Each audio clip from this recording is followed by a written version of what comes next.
Alors, il y a une TikTokeuse qui a exposé la TikTokeuse Shera sur des anciens tweets qui étaient profondément négrophobes. Alors, comme vous le savez déjà, j'ai fait divers contenus là-dessus. Culturellement, beaucoup, je ne vais pas faire une généralité, de Arabes maghrébins sont négrophobes. Dans les tweets qu'elle a exposés, il y avait des insultes à l'égard de Ciara, Rihanna.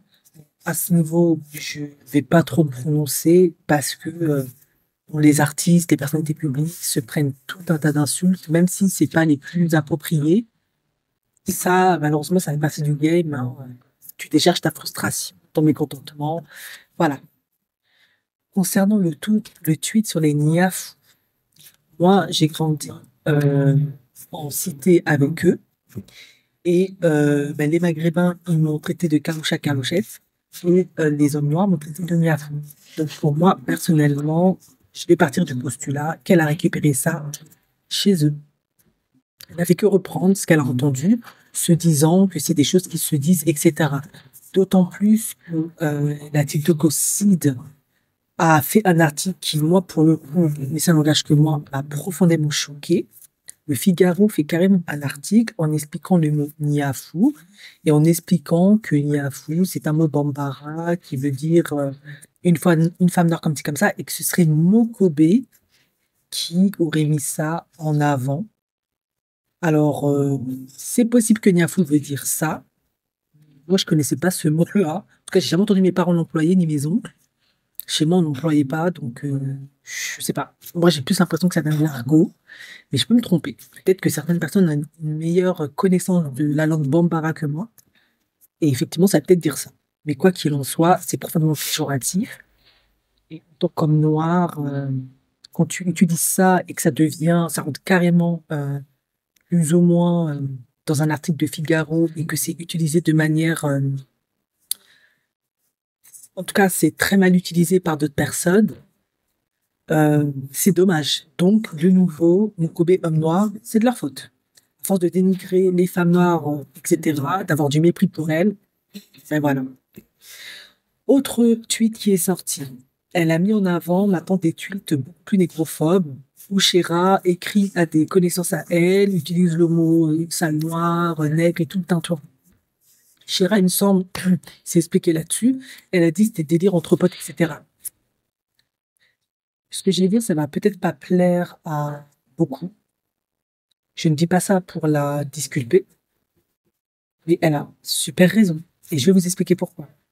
Parce que tous ceux qui ont grandi en banlieue, et surtout qui sont West Staff, comme moi, entre autres, on sait tous que l'on partage, en tout cas ceux qui n'ont pas apostasié, ceux qui ne sont pas devenus kémites, animistes, chrétiens ou athées, partagent la religion musulmane avec les Maghrébins. Par conséquent, ça crée une certaine proximité de parce que déjà ils partagent la même culture arabo-musulmane, la même religion, ils vont prier ensemble dans les mosquées, etc. Donc ça crée une sorte de fraternité, pseudo-fraternité pour le coup, parce que maintenant on se rend compte que la négrophobie étant très forte dans cette culture, ça devient compliqué. Eh bien, il y a une sorte de tolérance. C'est vrai, quand Chiral dit ça, elle a pas tort. Je l'excuse pas, mais elle a pas tort. Il y a une sorte de tolérance vis-à-vis. Peut-être qu'aujourd'hui ça a changé. C'est vrai qu'à l'époque, il y avait une sorte. D'ailleurs, aujourd'hui, ça n'a pas tellement changé.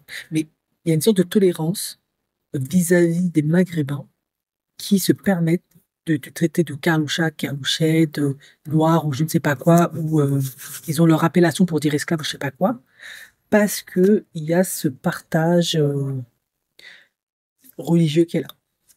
Du coup, et c'est là où, pour moi, c'est de la manipulation. Moi, j'analyse d'un point de vue psychologique aussi les choses. Dès que tu veux contester ou te rebeller, ou te plaindre, tout de suite, ils vont dire, ah, mais c'est fitna. En gros, c'est-à-dire division, séparation entre nous. Il faut arrêter. Donc, à la fin, ben, beaucoup de gens, de manière certainement inconsciente et même peut-être consciente, n'osent pas se positionner, surtout quand ils sont noirs, westaf, convertis à l'islam, parce qu'ils se disent, ouais, mais si je crée une polémique, je crée de la division. Et dans l'islam, c'est interdit. Donc, bah, ils disent rien, ils acceptent. Et ils se font prendre plein d'insultes racistes, discriminants, plein de mépris.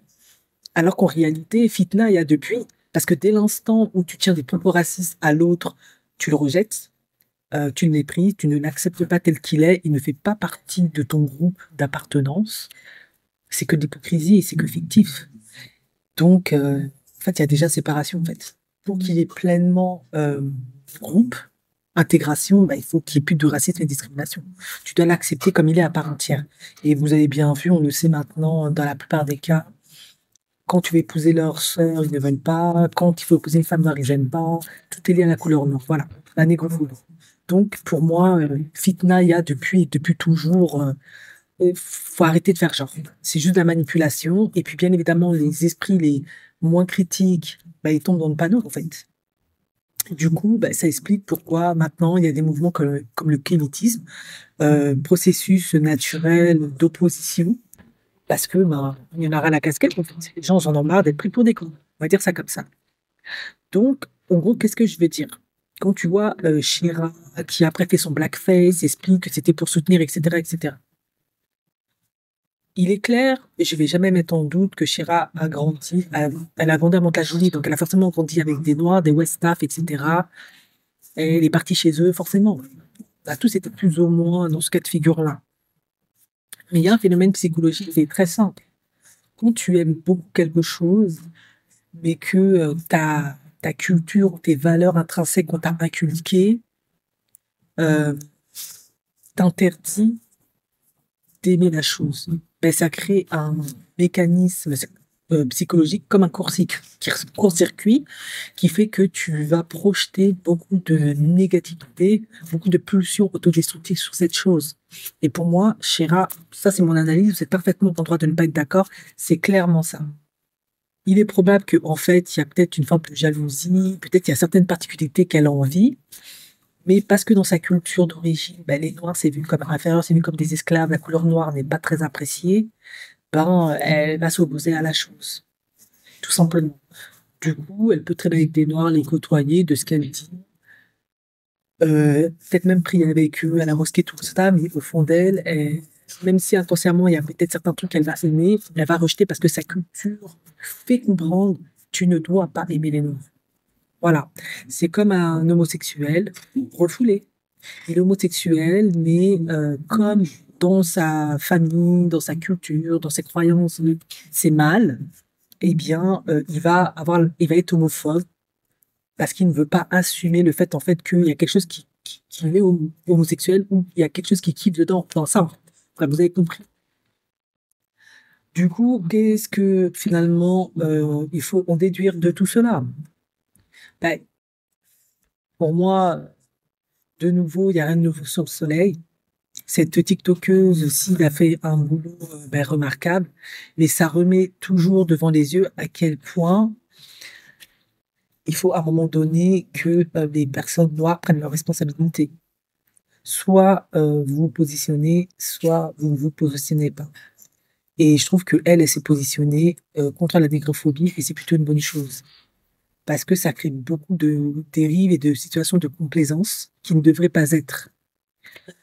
La preuve en est, hier, j'ai écouté un live qui avait été enregistré par un autre youtubeur et c'était exactement tout ce que je viens de décrire. Sur ce live, il avait, je crois que c'était un Maghrébin qui donnait ce live et il y avait 4 personnes noires, 2 femmes noires et 2 hommes noirs sur ce panel, convertis à l'islam. C'est après que j'ai compris qu'ils étaient convertis, qui venaient des Antilles. Au premier abord, on discute normalement, puis bien sûr c'est un live, donc plusieurs personnes montent. Je crois que 1 sur 2 des Maghrébins qui sont montés sur ce live ont tenu des propos, mais d'une négrophobie. C'était juste hallucinant. Sale singe, sale noir, tais-toi, toi je te prends pas, sale babouin, tout un toi, tout un toi. Et chaque fois que soit une des filles ou soit un des hommes noirs voulait parler, s'exprimer, et en plus il parlait calmement, tout de suite, il y en a un qui disait non, non, mais il faut arrêter, c'est fitna. Non, non, mais il faut arrêter, c'est fitna. Voilà, fitna, c'est le nouveau mot pour bien manipuler les noirs, pour pas qu'ils parlent, pour pas qu'ils réalisent. Ah, mais si tu parles, tu vas créer de la division. Dans l'islam, on ne fait pas de la division. Donc, on fait quoi, en fait? On accepte toute cette négrophobie, tout ce racisme, Et puis, il y a aussi un autre phénomène qui était sur ce live. Ben voilà, quand il a réussi à dégager tous ces négrophobes, il leur a posé des questions. Bien sûr, les questions, ça tournait autour de est-ce que tu préfères la femme noire ou la femme maghrébine? Est-ce que les Noirs, vous trouvez pas qu'ils se victimisent? Et moi, en tout cas, le sentiment que j'ai eu de ce que j'ai analysé, parce que ces personnes noires étaient musulmanes, s'étaient converties. Bien sûr, Shahada oblige 5 prières par jour. À chaque prière, tu récites la Shahada, tu renouvelles ton allégeance à l'islam et à son prophète. Tu récites la sourate d'entrée, la Al-Fatiha, qui est très claire. Et on te fait bien comprendre qui sont tes frères et qui sont tes ennemis. Par conséquent, la suite est logique. Tu peux rester sur un panel pendant des heures où on t'insulte de sa singe sale babouin, on te pose des questions complètement inappropriées, on te pousse d'une certaine manière à te renier toi-même, avoir la haine de toi-même, et c'est ce qui s'est passé. Il y a une femme noire qui était là, ouais, mais les Noirs se victimisent trop. Je ne dis pas que ce n'est pas vrai, mais il y a quand même une réalité. Si certains Noirs, comme Martin Luther King, Thomas Sankara, etc., euh, ne s'étaient pas positionnés pour citer que eux, hein, je sais qu'il n'y a pas que eux, toi, malheureusement, tu serais toujours en esclavage, en fait. Il y avait absolument pas de recul sur ça. Et c'était que des trucs comme ça. Et à un moment donné, elle a dit quand même quelque chose qui était très pertinent. Elle a dit, quand le Maghrébin, il a voulu faire genre, en leur disant, ouais, de toute façon, on est tous unis. Elle a dit, ouais, unis dans la religion, mais pas dans le reste. Ça, c'était pertinent, mais c'est quand même vrai. Négrophobie oblige. Ensuite, il y a une chose que j'ai trouvée très intéressante, c'est qu'à un moment donné, le Maghrébin a parlé du kémitisme. Il a fait comprendre son aversion vis-à-vis des kémites parce qu'il estimait que les kémites étaient racistes. Et moi, à ce niveau-là, je trouvais que c'était plutôt lunaire parce que je venais d'entendre que des propos négrophobes. C'était juste hallucinant. À un certain moment, je me suis dit, mais comment tu peux avoir autant de mépris et de haine vis-à-vis de personnes qui partagent la même foi que toi? C'est qu'à un moment donné, il y a un problème. Et ça s'explique dans l'histoire. Quand Bilal, le muséum, qui était un ancien esclave, et tout tintouin qui est lié à l'esclavage, a été marketé comme ça, et que ça s'est transmis de génération en génération, ben, ça va être extrêmement difficile de te dépêtrer de cette situation. Donc, eux, ils grandissent avec un logiciel qui est clair, les Noirs sont inférieurs, les Noirs sont des esclaves, ce sont des sous-hommes. Donc, même s'ils partagent la même religion que moi, ben, c'est pas vraiment mon frère, parce que c'est des sous-hommes, en fait. Donc, en fait, ils pourront dire fitna comme ils veulent. Vous êtes déjà divisé, en fait, ça marche pas. Et du coup, ils ont expliqué enfin, il a expliqué qu'ils n'aimaient pas les kémites parce que les kémites étaient racistes. C'est vrai que les kémites, ils passent pas par 4 chemins. Eux, ils sont clairs, hein. Pour eux, c'est l'unité, enfin, en tout cas, c'est, la race noire qui compte. Ils sont contre toutes les formes de religion importées. C'est clair. Du coup, ben, c'est une force d'opposition redoutable face à tous ces négrophobes, en fait. C'est clair. Et pas que ces négrophobes. Là où des Noirs sont beaucoup plus complaisants à cause de la peur de la fitna, ben, les Kémites, ils en ont rien à carrer. Les Kémites, c'est des anciens chrétiens, des anciens musulmans, des athées, qui se sont soustraits, pour moi, hein, c'est comme ça que je l'explique d'un point de vue psychologique, de toute cette manipulation. Parce que moi, j'ai vraiment compris pourquoi la nature, la vie avait créé les kémites, en fait. Je me suis dit, mais comment tu peux te protéger face à autant de négrophobie? Tu fais comment, en fait? Et après, tu dois aller prier à la mosquée à côté d'eux et te convaincre qu'on fait partie de la même communauté, alors que tu sais pertinemment que le moment où ça va péter, ils ne viendront pas te protéger parce qu'ils ne te considèrent pas comme faisant partie réellement de leur communauté. C'est que une communauté de papier, de carton.